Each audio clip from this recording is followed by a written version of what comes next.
Hello everyone, my name's Rebecca. Welcome back to my channel. It's really terrific to have you here on my little corner of YouTube. If you like talking about fabric, about creativity, about garments and about making garments, then this could be the place for you. I'm here to talk to you today about my latest make, which was finally a fabulous success, and about how I got there. Part of how I got there to the successful part of loving this garment is embellishments. So I also want to have a little chat about my experience with embellishments, and especially embellishments on a budget. So let's have a look at that together today. You may recognize this dress. It's my latest make. It's the Hope Woven dress by Style Arc Patterns. This is the third time I've made this pattern, but it's only the first time I've liked it and I've kept it. There's a few reasons for that, so let's talk about them. The first two times, I think I went a size too big or two sizes too big. I think my first effort was a size 18 and then my next one was a size 16, and it just felt like too much fabric when I put the final garment on. This dress here, this version of the Hope Woven dress, is a size 14 and it feels just right for me. It's got a little bit of room in it to move around. I wouldn't say it's oversized. I'd say it's just right. I like the length. It's got just enough gathers to feel good, to feel easy breezy, but not too much to feel overwhelmed. So I had to size down 2 sizes to get the right fit for me. I have also omitted the fastening at the back of the neck because this is a large enough neck opening for me to fit my head through. So that takes out a couple of steps. It also takes out the neck binding Style Arc has. It's an extra pattern piece or two. So I'll tell you how I did the neckline. I saw some inspiration about a month ago when Peppermint Magazine first released their newest joint pattern. And the pattern was made up in this beautiful milk chocolate brown fabric, and it had all these white embellishments on it.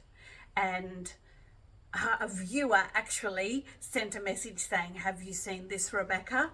It seems to really suit you." And I thought, yes, I love it. It's great inspiration, but I don't want to buy another pattern. I've got a lot of patterns, and I've got a lot of patterns I've never made, and a lot of patterns I've made once and liked and then never come back to. So one of my goals this year is to use what I've got. I'm not going to say I'm not going to buy a new pattern ever or not buy any more fabric, but my goal is to use a lot of what I've got this year. So I had the Hope dress, and I absolutely love this made up on other people, and was really disappointed the 2 times I made it, and I felt it just wasn't right on me. So the first time I made it into a full length maxi in quite a thick corduroy in the size 18. So total overwhelm. I also extended the sleeves to full length sleeves. It was winter, wonderfully cozy, but just too much fabric, too much everything, total overwhelm. So I gave that one away. The next one was the size 16, and it was made in quite a structured Japanese cotton. But even after I washed it a couple of times, there was a real stiffness to it, and that also felt a little bit overwhelming. It just didn't sit right on me and felt like it was sitting apart off my body, not flowing. I gave that one away as well and thought I wouldn't touch the pattern again. 2 fails, But then I saw that inspiration and I thought, oh, it deserves one more try. So I didn't want to invest in any expensive material, but I did have some fabric that was the right color. I looked at what I already had. So This is a lovely cotton. I think it's 100% cotton, but this is a sheet I got from an op shop. I saw the color and I went, I really like that color. I will eventually find something to make with that. And here it is, the Hope Woven dress. So this would have only been $3 or $4. There's also a little bit left over, which I might get a top out of. Now then, the inspo had all these beautiful white embellishments. I think they were lace, maybe some rickrack. I'll put up the picture so you can see. And I loved that, the brown with the white. It just looked a little bit vintage, but also really fresh. So that's what I set out to do. I knew I had a little bit of rickrack. This is giant rickrack left over from another project. I first thought I'd do 2 big rows, go really bold. But it turned out I only had a little bit left over. So I've gone with the 1 row of rickrack here and on the bottom of the dress. And I'm quite pleased with that. I think it's enough. When I finished making the dress, it fitted okay, but I had a plain neckband. And I just felt that looked really, really boring. The rickrack, the white against the brown looked great. But the neckline looked really bland and I didn't think it was a special dress. So I thought I had a tiny bit of rickrack left. I thought I'd tuck it underneath and have it sticking out so there was a little white scallop around the edge. And I went ahead and did that. And I did that so thoroughly, I went over the top with 2 embroidery stitches to make it really special. Well, because it was all so thick and stiff, the neckline then stood out and up like this, like a little moat around my neck. And it was not a statement, it was just weird. So after much thinking and trialing of a few different things, I unpicked the rickrack. It took me at least a day of watching some tennis. I unpicked the rickrack, I unpicked all the embroidery stitch. Who puts on the embroidery stitch without first checking it's okay? Me. Because I rush into things. Then I had another go at the neckline. What was my second thing I did? Oh yes, I had some lace that I picked up at a thrift store. And I thought that'll be fantastic. I'll put that on. Well, I don't know what I did, but I mucked that up and it wouldn't sit flat either. It was all popping up. So then I had to unpick all of that. Then before I made my next decision, I sat down and I watched a whole lot of videos on Hope Woven dress neckline, on collars, attaching collars, all that sort of stuff. And at first I thought I can make my own collar out of white and that would sit really nice and be really sweet. And I thought, you know what would be even easier? If I could just buy a collar. I wonder how much they are. Well, this collar here, which I love, it's a little bit Ruth Bader Ginsburg and I'm loving it. This was on sale at the Remnant Warehouse. I'll put the link below to the Remnant Warehouse, which is a fabric store in Sydney, and I'll put the link if they still have any of these left. Anyway, this was only about $5.50 in Australian dollars, and I thought, gosh, even if I hate it and it doesn't work, it's a very small amount of money. I ordered this about 4 o'clock in the afternoon, and it was delivered before 9 a.m. the next morning. Could not believe it. Then I let it sit there for a couple of weeks because I'd failed so many times at this neckline, I wasn't sure. In the end, I watched a couple of very helpful YouTube clips on how to put on a pre-made collar, and one that I especially want to mention is on how to attach bias really neatly to the neck of the Hope Woven dress by Tamsin at Brave Little Buckaroo, and I'll link that below as well. That was really simple and neat and very helpful, and that's what I ended up doing with this collar. So I have finally finished the Hope Woven dress, and I really love this version. This version that is made out of a sheet and little remnants of rickrack and a collar that was on sale and people were getting rid of. And I'm so pleased with it. I will say some lessons I've learned. Don't rush in, Rebecca. Take your time and do a little bit of research. Also, it was a really good life lesson to remind me things just take time sometimes, and that's no bad thing. That's okay. Slow down, take your time. Sometimes being creative results in a flop, and that's okay too, because you learn what doesn't work or what you don't like, and that's really valuable information for the next time. In this particular case, I could keep coming back and working at it. It didn't mean the whole project was a dud, and I'm very grateful for that.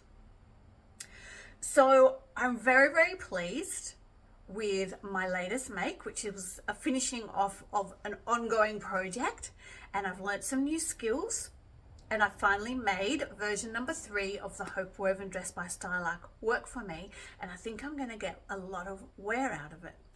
So perseverance pays off. The other thing I wanted to talk about was embellishments, because I think this is special for me because I've put embellishments on it. Now, I totally realize those embellishments are not for everybody. Some people just love plain. Some people love a really bright or busy fabric, and that is what speaks to them in making up their garment.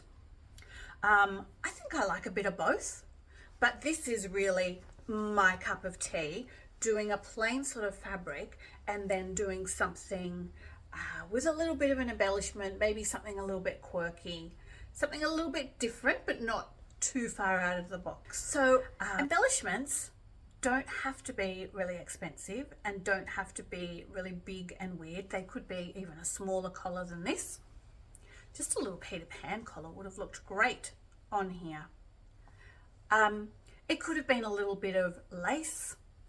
It could have been smaller rickrack and 2 rows of rickrack. It could have been some scraps that you link together and make into a ruffle. Absolutely, it could be. So let's talk about where we can find inexpensive embellishments. So number 1 I've already mentioned is your stash. Go to your stash. What do you have a little strip of? Is it something that would go with this? Is it an extra bit of the brown? Is it some white fabric, which you can link together somehow to make a little rosette, to make a little bow, a white bow or a light brown bow or a stripy bow or something would have looked great as well, and would only take a small amount of fabric. Matching bows on these sleeves, because the sleeves are already pretty statement. The pattern says they're 7/8 sleeves, but on me these are definitely 3/4, and just done together with a really simple little bit of elastic. So because the pattern, the garment itself does not take lots of time and is not difficult, you have a bit of brain space to think through some other embellishments. Now my go-to is always op shops. I think there's less and less rickrack in op shops because it's come back into fashion. I don't think I've ever seen giant rickrack from an op shop. I bought this from an Australian store called Spotlight, and this was just a remnant of something, of another project. However, here's my I've got a few little containers, and I just keep little bits that I find in op shops, or sometimes people hear that you're a sewer and they want to give you little bits that they've got. I've got 2 very large containers of scraps of material. Perhaps one day I'll get rid of it all, but I do delve into those often, sometimes for embellishments, sometimes patching, all sorts of reasons, or oops, I don't quite have enough fabric. Can I get the sleeves out of a different fabric to still make this garment work? Back to the embellishments. So I have a little container full of rickrack.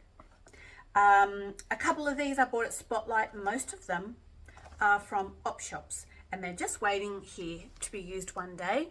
Mostly in op shops these days, I think you can find smaller rickrack, which is lovely. It's very pretty, but it is a lot harder to accurately get onto your garments. So rickrack is one awesome embellishment.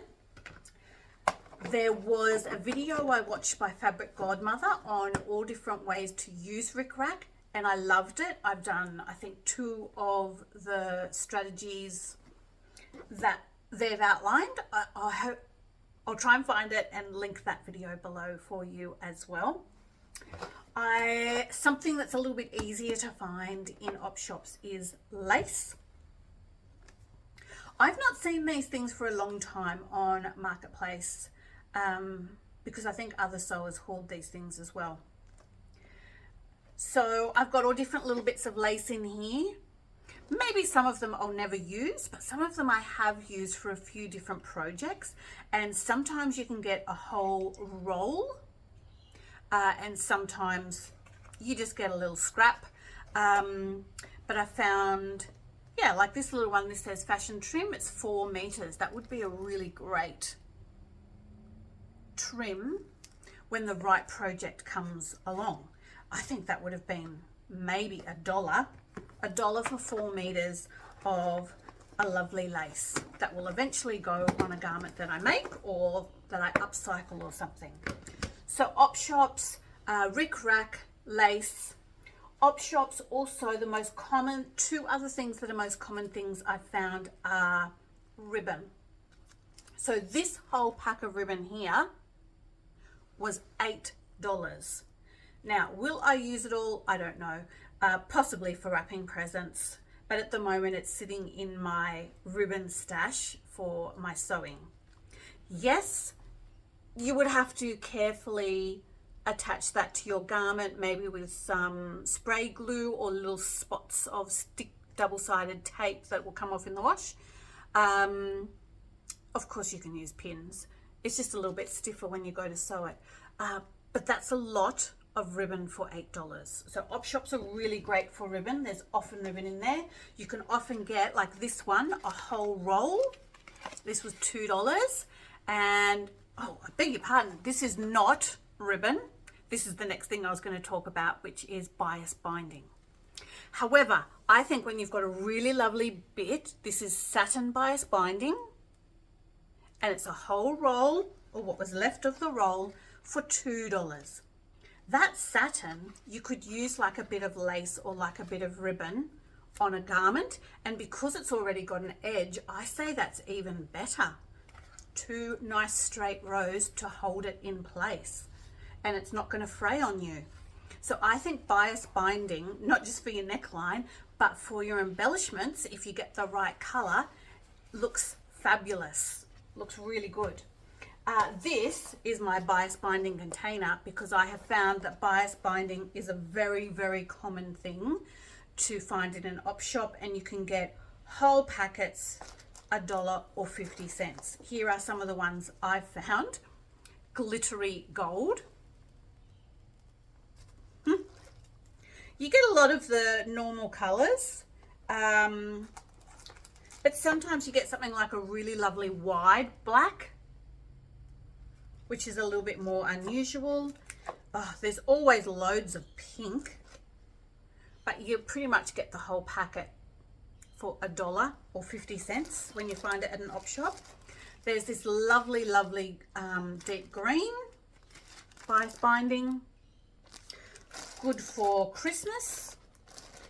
Loads of red I've got. This one was not in an op shop.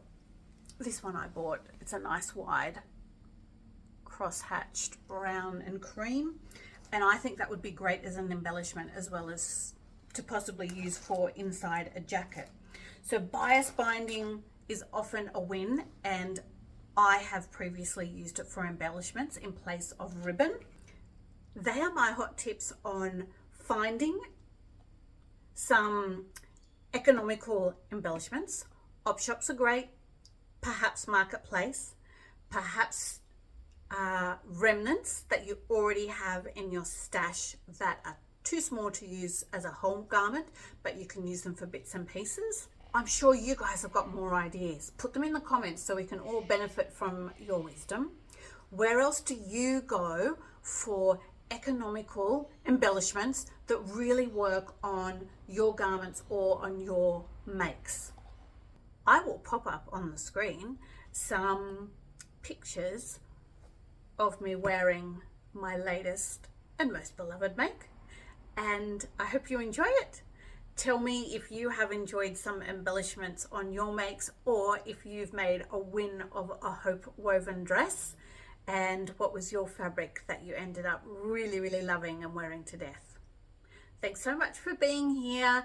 If you like my content, give me a thumbs up, subscribe if you wish, and I'll see you again for some more makes. Bye for now, everyone.